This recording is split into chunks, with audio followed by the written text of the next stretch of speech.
నా పేరు దేవిన శ్రీనివాస్. మాది తూర్పుగోదావరి జిల్లా రంగంపేట.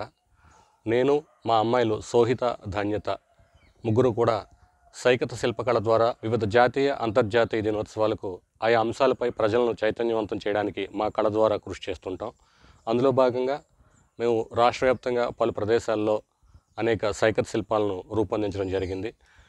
ఈరోజు మహాశివరాత్రి పర్వదినాన్ని పురస్కరించుకుని ఆది దంపతుల యొక్క అన్యోన్యాన్ని నేటి తరం ఆదర్శంగా తీసుకుని సంస్కృతి సాంప్రదాయాల పరిరక్షణకు పాటుపడాలని ఆశిస్తూ సేవ్ కల్చర్ అనేటటువంటి నినాదంతో ఈ సైకత్ శిల్పాన్ని రూపొందించాం.